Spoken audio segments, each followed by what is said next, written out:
Hello and welcome to this special event video. My name is Guy and I'm going to be taking you through the steps of how I created and how I create the campaign for the Save or Dice game that I will be running that launches this week, the 3rd of October.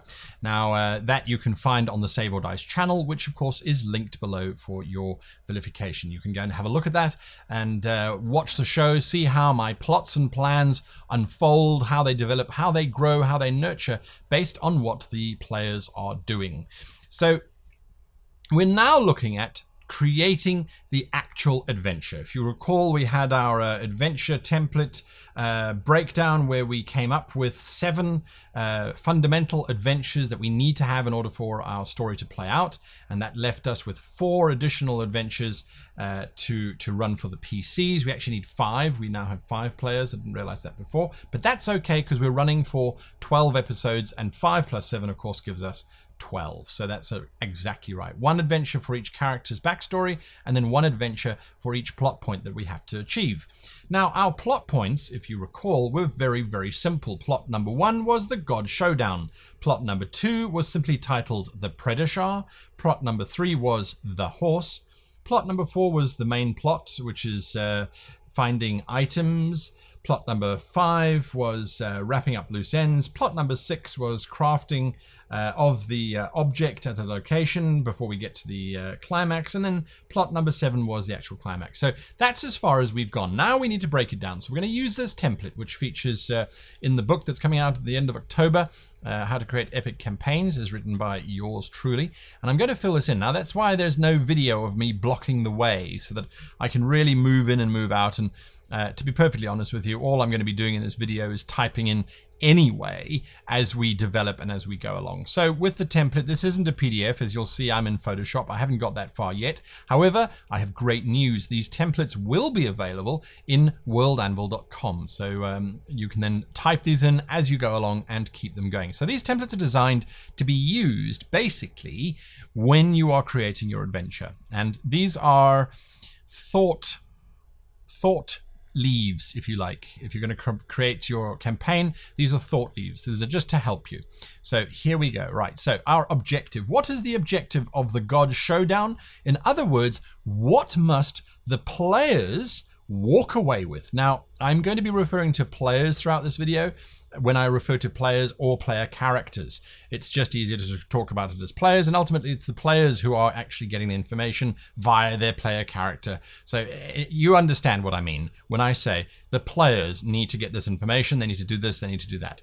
So the objective. What is the objective of this? So I jumped ahead here. Firstly, we're going to give it a name, and so this is Adventure 1. Adventure 1, God's War. God's Showdown, we're calling it. Okay, great, fantastic, excellent, wonderful. So that is it there. It's a horrid font. Actually, I can't handle that font. I cannot handle that font. That font is okay, I suppose. Middle Ages. Let's go with Middle Ages, I think. There we go. Okay, nice font. I like it. I hope you do too. And I know it seems weird to have a font that works for you, but it just needs to work for me. Okay, so God's Showdown. Down. Can we put an N at the end? Showdown. Thank you. Good. Lovely. Right. Objective. What is the objective of the showdown? The objective of the showdown says that the characters, the PCs, have to be brought together and one of them must be impaled by a shard.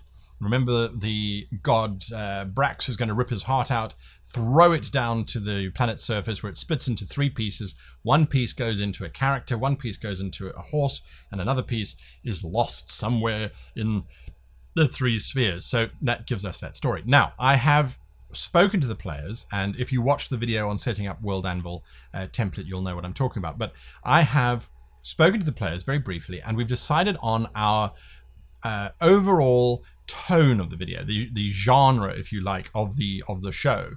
And that genre is action adventure in the style of Tomb Raider, Indiana Jones, Romancing the Stone, those kinds of action adventure, uncovering ancient mysteries and artifacts. So that's going to influence us very, very heavily now moving forward. And the reason for that, of course, is that Indiana Jones is very different action adventure to, say, something like Mission Impossible, which is also action adventure. They both protagonists are trying to retrieve something from a heavily secured location. In Mission Impossible, of course, that's machine guns and tripwires and lasers. Indiana Jones, that's light beams, spider traps, snake traps, all kinds of other things. Similar, but they're expressed slightly differently. Mission Impossible is fairly serious. It's fairly straightforward, although it used to be. It's kind of changed and evolved as the audiences have done so. But Indiana Jones was always very fantastical, melting men, Ark of the Covenant, Kali Ma and the Holy Stones, and long-lived knights and all those sort of things. So there was a strong element of fantasy. So we're going to bring that in as well. So the objective then for adventure number 1 is impale shard into PC. Point number 1. Set up God's War. Point number 2. Those are the 2 things that we need to do. That's all that we need to achieve in this adventure. And the theme, of course, is perseverance. Okay, you can see my spelling is terrible. Perseverance is our theme. So we're going to have to think about how to show these in a persevering way. Now, this is a master plot adventure. So I'm going to put an X there. An X there. And because of the nature of the game, which is a Tomb Raider style thing, I'm also going to put an X in. It is a Nemesis adventure. Now, very, very briefly, the difference between a Nemesis, a villain, and a henchman is the Nemesis is the big bad that runs the entire show over an extended period of time. The villain is someone who features every now and again and who eventually is defeated, and a henchman is someone who features in every single adventure and who gets destroyed, defeated, and otherwise thwarted in each adventure. So it's just sort of levels of enemy here.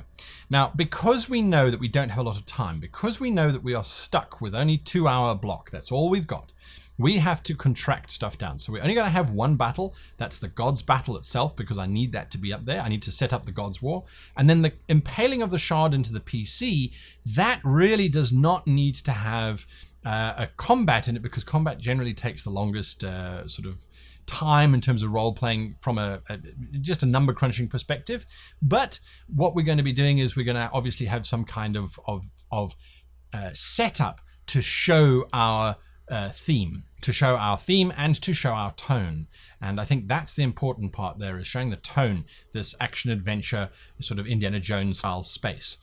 So then the idea that we have here is that the God's War is really a prologue. It's something that's happening outside of the space of the PC. So when we're designing this adventure, it's a little bit complicated because of that. We're not going to design the prologue. The prologue is straightforward.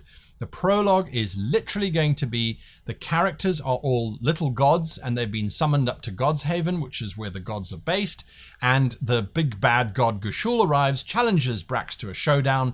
His minions attack the little gods. That's where the combat happens. And everybody just gets into this big melee until Brax eventually rips his heart out and throws it down to the planet. And that's where we end. We don't need to take it any further than that. Gashul sees the heart is gone. He leaves God's Haven because he's going to go and find it. The other gods that are left now without their king are left distraught and not knowing what to do. I don't really mind if the players who are embodying these gods, if the gods get killed in the battle or not. It doesn't really matter. It is literally just setting up the God's War, which is the objective for Adventure 1, as well as giving them a bunch of information. And that information, of course, is that Gashul is now looking for the heart of Brax.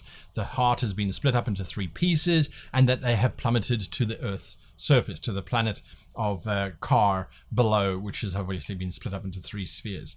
So it's literally just as the name implies, it's a prologue. It sets up for the characters and for the viewers, because of course this is a broadcast show, but it sets up for the players exactly what's going to be happening, and it sets up our nemesis straight away. Gashul is hunting those heartstones, he's looking for them, and he will find them. At least that's his objective. So it sets up a whole bunch of stuff. So the actual adventure itself, which is where the player's characters are going to be running around, so where the player's running around, that is where we have to decide what type of adventure is going to be. So I'm actually going to move this cross, because as I was talking to, I realized that I was wrong. This should go here. They're going to encounter something, not a henchman of our nemesis, but they're going to encounter a little something that they can overcome, or that... Actually, you know what? I need to do that. I need to move that over here, as a matter of fact. I know this is not the best way to do it, but I'm just doing it like this. I need to move this over here. They're going to encounter someone now that they will defeat, but who will later on come back and try and enact their revenge. I'm making this up as I go along. I really am making this up as I go along. Not that I'm making up the template as I go along, but I'm making up the adventure as I'm going along. I'm thinking about it going, a henchman is a once-off bad guy. I don't want it to be a once-off bad guy. I wanted someone who's going to last, but I know that I've only basically got an hour to spend setting this individual up and making sure that they work. Now, if we go to something like Indiana Jones and the Raiders of the Lost Ark, in that first 40 minutes, well, 30 minutes, I think, of Indiana Jones, we see him getting that statue, that golden idol, and then, of course, it gets stolen away from him by a French archaeologist whom we don't really know who he is. We don't really care about him. He's just stolen away this prized object from Indiana Jones. Later on, he comes back, so he's a villain. He's not a nemesis. He's not actively trying to defeat Indiana Jones. He's just stealing from him on a constant basis. So he's a villain in that case, and in Indiana Jones, of course, he is a villain as well. So we're going to have a villain who's going to come back. They're not going to do a major combat. They're going to do something to the PCs that are going to cause them to want to get revenge. What type of mission should this be? Well, we're not talking about the gods section. We're talking about what the actual players are going to be. And my idea is, and I was contemplating how to start this. The player characters, we have done a little bit of discussion amongst myself and the players as to what they want. And I've got some very cryptic notes, as in some people have said, I'm playing a fighter. A human fighter, and that's as far as they've got, or at least that's as far as they're willing to share. Now, this is not something that is to be unexpected. Players might be very enthusiastic for the game, but life gets in the way, so other things happen. So they don't have time to do all sorts of weird and wonderful things. Others have given me a backstory. They've given me a plot that I can work with for their characters, which we will obviously save for their PC adventure. The one, which I particularly like, has discovered this ancient artifact. And when they discovered it, the artifact imprinted itself upon the character's skin. Now, I particularly like that idea because what we've then said is that the character is slowly learning to interpret what that actually means. Now, of course, what we're going to do is we're going to link that back to the main story. And I've just realized that this is exactly what we need to do in this adventure here, is we need to link whatever happens in this first event to the God's War to make sure that it comes through and sort of ties everything neatly together and starts the theme, the genre anyway, of the Indiana Jones style questing. So our characters need to end up, they need to be in a tomb. They need to start in a tomb. And the challenge we have is that they are all separate. They have no backstories that link together. Cody was, he's going to be playing one of the characters. He was saying to the other players, hey guys, can we have a shared history? Can we have some background going? And all of them went, well, our characters, this one doesn't really make much sense to have a background with you. This one doesn't make... So none of the players' characters are related to one another in any shape or form. That is not a problem for us because we are going to use the good old punch them in the guts, get them to work together technique, which I've spoken about on the channel before.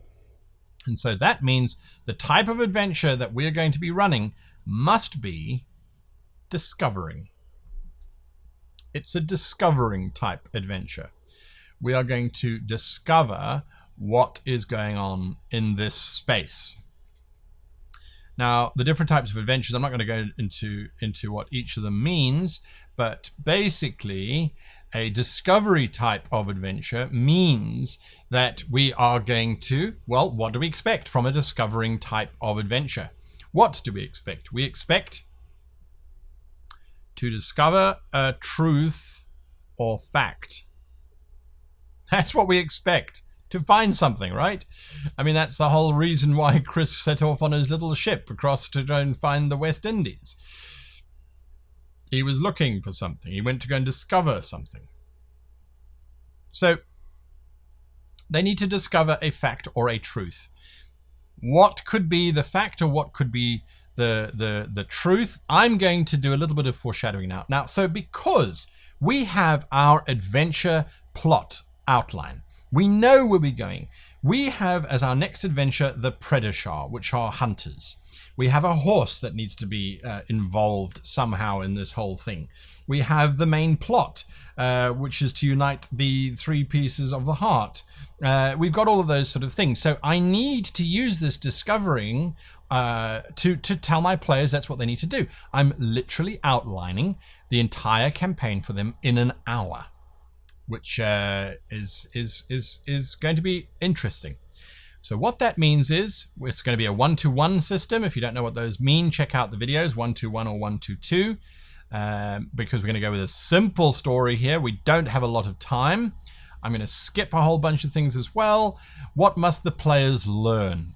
Okay, now, what's that? How is that different from the objective? The objective is what I, as the GM, have to accomplish in order for my plot to be discovered and to be played out as I have foreseen it. As I have foreseen. Everything is proceeding according to plan. Young fool. All right, anyway, focus.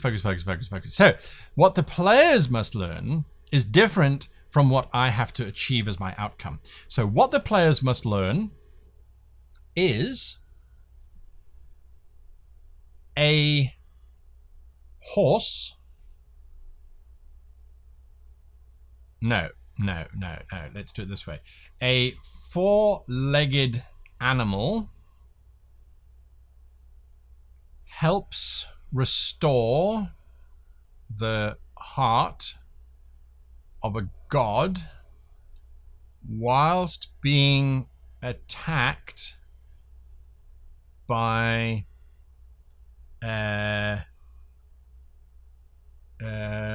I don't know what the Predator looked like. I don't know what the Predator looked like. That's why I'm sort of pausing.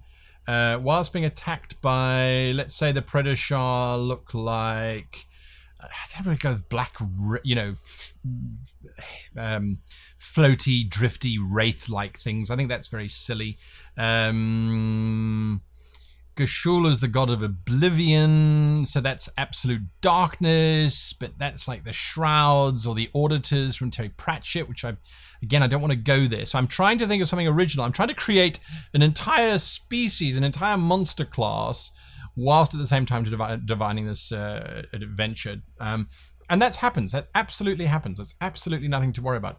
The Predator, what do they look like?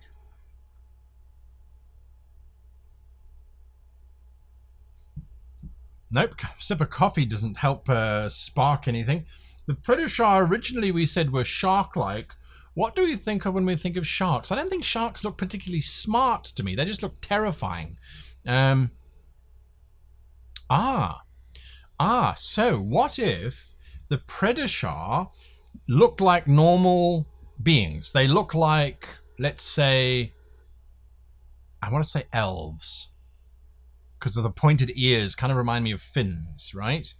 So the pointed ears of the elves, which are fin-like, but what separates them is their mouths. Under normal circumstances, or let's say when you fail a wisdom saving throw with quite a high DC, we're using Dungeons & Dragons 5th edition.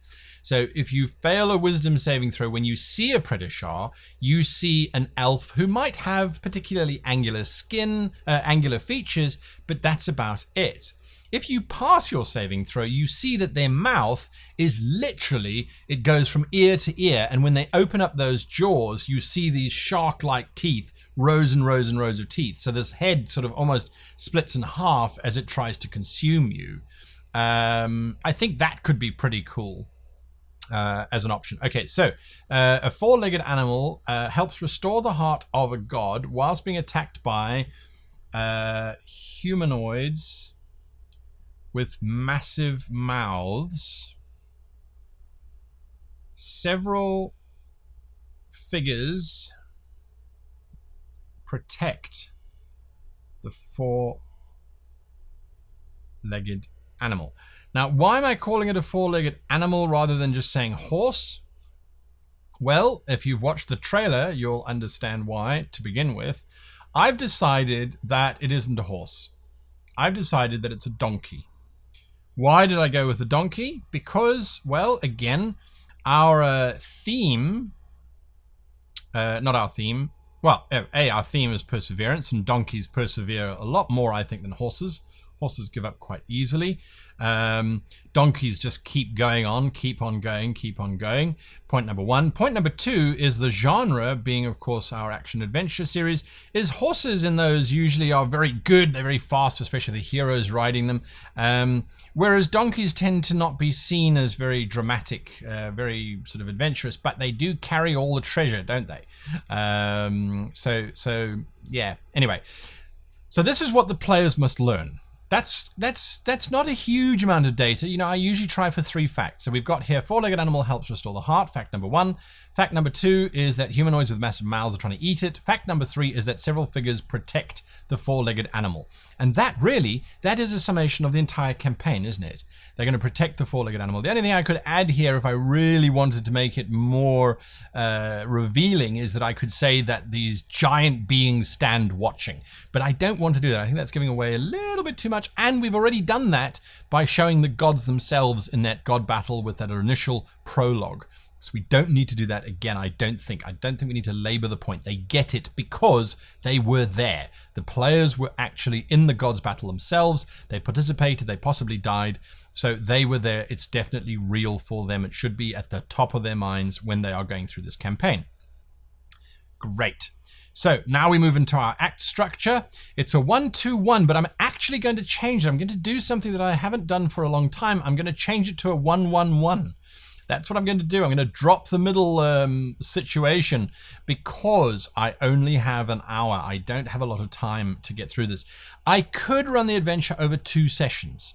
And that may end up happening if the players are spending a lot of time in role-playing, if the gods battle doesn't go the way I planned it and I have to bring in more combat. If the combat goes too quickly, then that's all right. I can flesh it out a little bit. But I do want to try and stick to my plot adventure outline so that we can move through all of these different points and we can tell a fairly compact story or a fairly expansive story in a fairly compact time.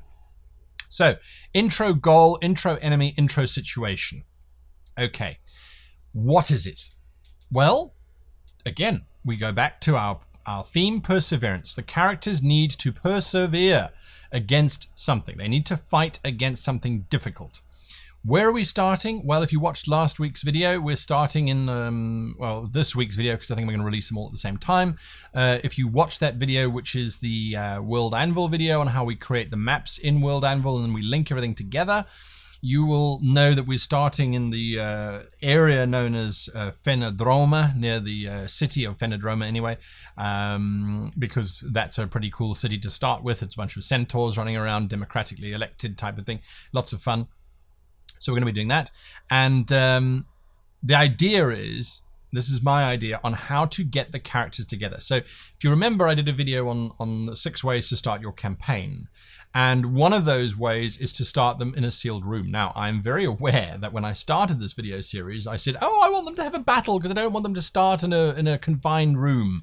And I still maintain that to be the truth. I really do. What I do want to do, though, is I've got to get these characters together. I've got to force them together. I need to link them together somehow and to drive them forward and not just rely on the fact that these are 5 veteran players who will do their damnedest to get their characters to come together anyway. That's fine, but they might not. In which case, then I have to take on the burden of doing that, which I don't mind doing. So my idea is that I can start quite happily with all of them, and I know this is a little bit ironic, with all of them in a tavern. I'm actually looking at my camera while I'm talking. I'm so used to being on screen, so maybe I should have put my. I don't know. Anyway, I didn't. It's too late now. We're into we might as well carry on. So I'm going to start them in a tavern, and remember the planet is shattered and the continents, the islands are drifting. In this tavern, the little island that houses the city of Fenadroma is going to collide with a smaller island, and that collision is going to cause an earthquake. And in that earthquake, the tavern is going to fall into an ancient chamber below, and our characters are going to be the ones that survive. So that brings us into Perseverance. They have to live long enough to get to the surface because the cavern is filling up with water. I like that idea. Okay, so the cavern is filling up with water. It's flooding basically because a geyser has been knocked off course by this earthquake and planet island collision, and so we have a flooding dungeon for our players to persevere and to get through and get out of, and within that dungeon they are going to learn something. Now, because we said that we wanted to have a villain in here who's going to set up this whole thing, we're going to do that as well. So there's our start. And the intro situation, these are no particular order, is earthquake drops tavern into dungeon, ancient dungeon,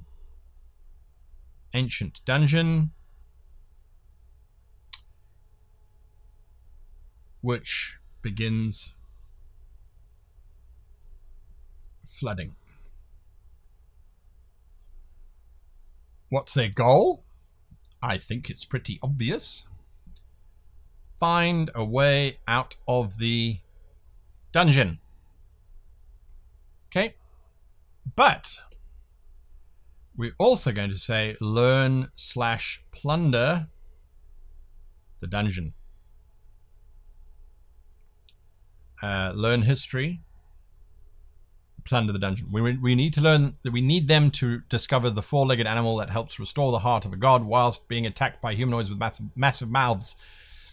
The enemy, this is going to be our dastardly villain who's going to recur later on. This is someone who's going to interact with the PCs now, not stop them, but just be a thorn in their side. So I think what we're going to do there is, I'm just looking at my notes, perseverance is the theme. They're working, we got trials, hardships, failures. All right, our enemy is going to be a famous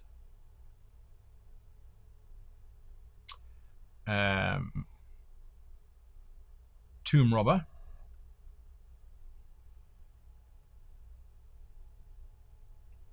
who falls into dungeon with party,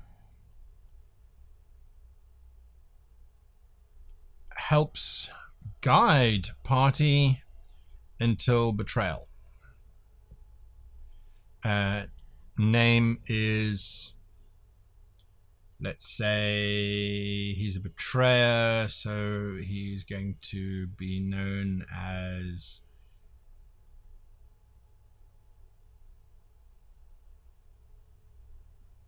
Juka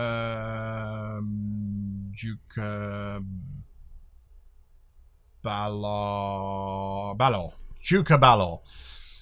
Kind of pulling from the name Judas as well as Balok, which was the name of the French archaeologist that thwarted Indiana Jones. So Juka Balor is going to land with the party. He's going to know how to get out of the dungeon. He's going to say, I know these ruins. These ruins are whatever they might be.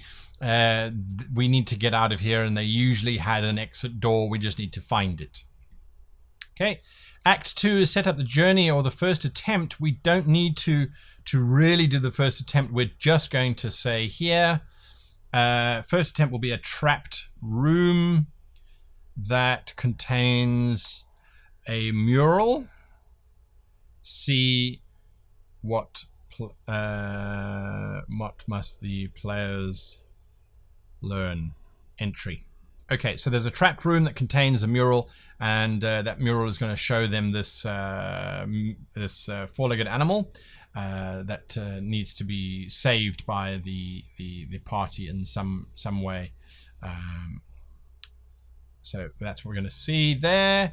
Act 3, it's a 1-1-1 actually. So it's just a showdown where they get out. And Act 3 is, so Balor betrays, steals gem, because that's what it is. Steals gem from party. And seals them inside dungeon. Okay, because he has to make it personal. Then, but a side passage indicates exit. All right, so that's that. Where's the gem come from? I hear you scream and shout. The gem comes from us saying here, upon solving mystery, gem of value found. Okay, good. Thank you. Done, dusted. And then we come here and we're going to go 10 names. So we're going to go, these are names that we might need. So Gargarian, Lecenti, Henna, H-I, Ifnara, J. No, I don't want a J because we've got Juka, JK. So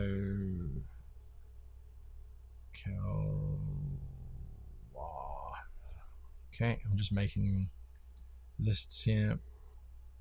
And we've got KL, we've got an L already. LM will be Minori, then MN Nave,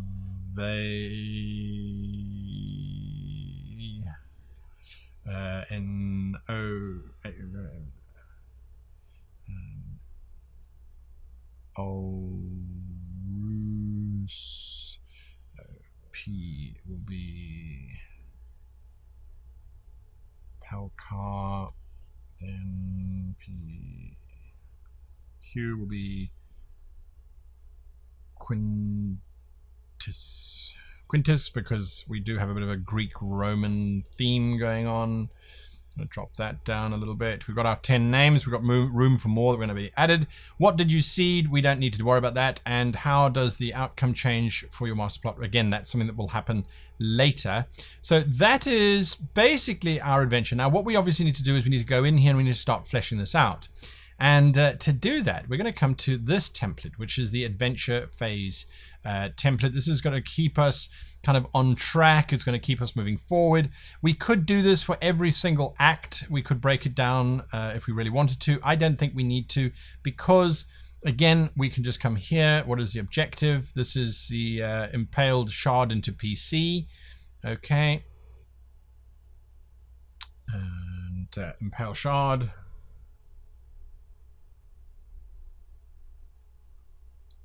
Theme is perseverance. Now I know it feels like, well, why are you writing it down 50,000 times?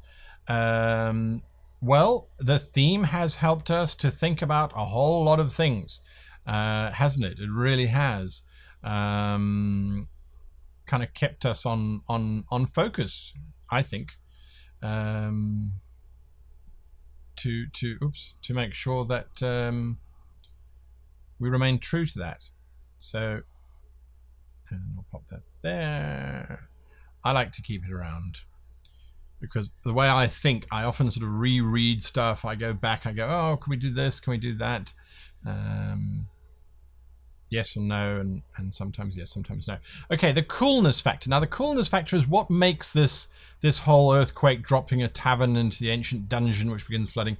Where's the coolness factor? What makes this dungeon cool? And I think the answer to that is that it is, well, I think the dungeon is, it's inside a drifting island. We're going to talk about perseverance.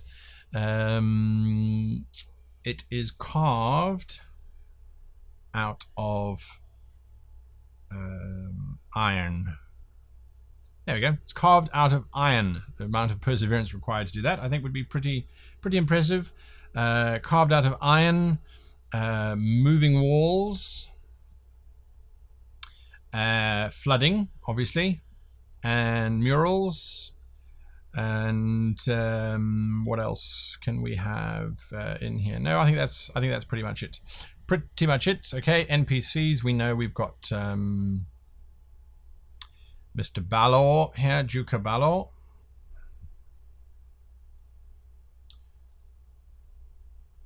Okay, we've got him. Do we need anybody else? I don't think so. Monsters, none. We're not going to have any monsters because we don't think we have enough time for combat. What do we expect? The PCs to escape the dungeon. Okay. Key descriptors, sights. So, describe the dungeon. Heavy iron corridors. Murals shining like silver. Scratched metallic surfaces. Okay. The sounds. What are the sounds? I think the sounds are distant, booming, cracking, and rumbling because of the earthquake, but as if underwater. I imagine the steel, the iron, would make it sound quite dull, but also thin and clinky. I know that's not a fantastic word, but what we're trying to create here is we're trying to create the sense of what we're going to hear, what we're going to be doing. So to touch, it's cold, perhaps. It's smooth. It's hard. Can we come up with something better than that? Seems to absorb heat, but then after a while gets warm to the touch. That's what metal does. It's cold at first and then it gets warmer and warmer and warmer. So we're going to do that. Then we've got taste. What does it taste like? I don't know if anyone's going to lick it, but let's say there is an iron-like flavor to the air, dry and dusty. There we go. Smell. Smells like old coins. There's a heaviness to the atmosphere. Okay. Maps needed? Absolutely. Absolutely. We need a map of the temple or underground dungeon,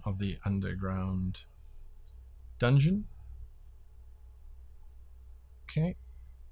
Now here there is an option to list 10 more names. Now I know this seems a little bit like perhaps we're repeating ourselves from what we were doing here.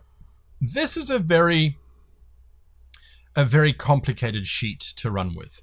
This is a lot easier and it's a lot more practical to use during the actual game itself. So you can just scan your eyes down as to one of the sights and things. You can say, okay, there's a distant booming, crackling and rumbling sound as if it's behind water or underwater. This is sort of very low sounding vibrations more than anything else. That's a good one.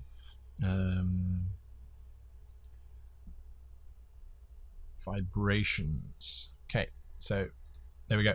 So this is to help you. So when you're actually running the adventure, this is the page that you want to have with you.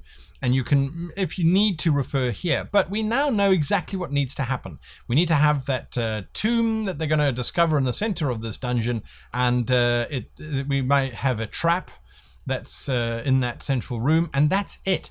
Do we need to develop who the people are that built this place? No. Do we need to develop the name of this place? No. We don't have to. We can. But that means we can come up with it on the fly. We can add it into what did you seed? Was it the centaurs who built this place? I don't think so. I don't see why they would necessarily have built this underground chamber. What we do know is that whoever built it had the ability to see the future because they made the mural that shows us this four-legged animal helping to restore the gods. So this is a prophecy. That's what they discover, is that there is a prophecy about long suffering and recovery and endurance and perseverance is coming back again. So we're going to work all of that in. So this is really all the planning that we need to do. Anything else is irrelevant. Now we can go and make this map of the underground dungeon. And to do that, we're going to use the program that's prescribed by the Save or Dice people themselves, which is the Dungeon Painter Studio. So I'll take you through that in the next video. And that completes everything that we need to do for our first adventure.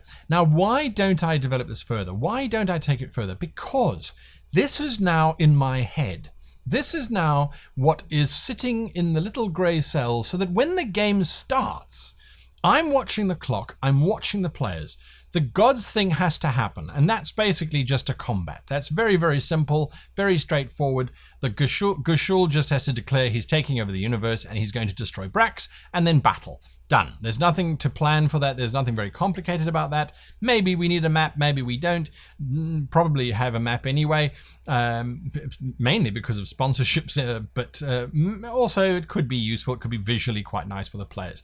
We then move into this situation. This is the key situation. We must make sure that the object gets impaled within our character. So I haven't put that in here. I have not put that in here. Why? Why do I not plan on when that shard is going to impale one of the characters? Well, to be quite frank with you, I would rather leave it as a floating idea to do as I need to so that I can save it for a dramatic moment. I can say, oh, well, you know, the trap room, it really wasn't that interesting. I had put down a riddle or a trap that I had thought was going to be quite cool, and they breezed through it in 3 minutes flat. I really, yeah, it didn't do what I was hoping for it to do. I can now have the shard come in and impale one of the characters because, of course, it's a god shard, so it can go through walls and buildings and structures and things. That really doesn't matter. I'm not fazed by that at all. I could save it for once they get to the point where Balor betrays them. The ceiling explodes and the shard impales one of the characters, and the exploding, the impaling, or the shard bursting through the ceiling gives them an out that they can then use to escape with the character who has had this shard impaled in them. So we could certainly do something like that. I might, now that I'm thinking about it, I might have creatures that run this dungeon that vow to track down the PCs if I need to. I'm not going to add it here if I need to. It might be what I need to keep the party together, but I've got plans. I've got plans for that. So that's it. I'm now done. I'm not going to work any more on this. This is what I will be using during the game. I will have a look at this every now and again. This list of names, they're not likely to encounter anyone if they're sitting in the tavern.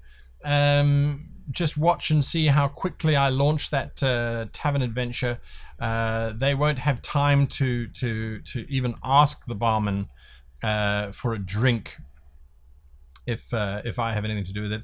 because that's not what the adventure is about. The adventure is not oh, let's spend 10,000 years talking to the barman about absolutely irrelevant information. That's not the goal here. But maybe I need the names for the tribes people or the keepers of the tomb that they fall into. Maybe this could be the tomb's name. Maybe it could be the dungeon of Manoai. Maybe it could be the lost temple of Henna. It doesn't matter. It's not important to the story. The characters don't need to know. It isn't something that I need to worry about. If I do declare it, I will write it here. What did you seed? The temple's name is Henna. Henna is the goddess of prophecy. Bingo. My pantheon has grown a little bit. I've got some names that I can throw out to the players if they ask those kinds of questions, and we are sorted. So that really is it. That's the entire process that I go through. It has been a little bit longer than normally would take because I've been explaining my process to you, but I think in general you can knock out an adventure in about 20 minutes and then take it and run with it. We've of course got to do the dungeon, which will be the next video in this series of special events leading up to the actual release of the Save or Dice game, which launches on the 3rd October. Until next time, I wish you and yours the very happiest of campaign making.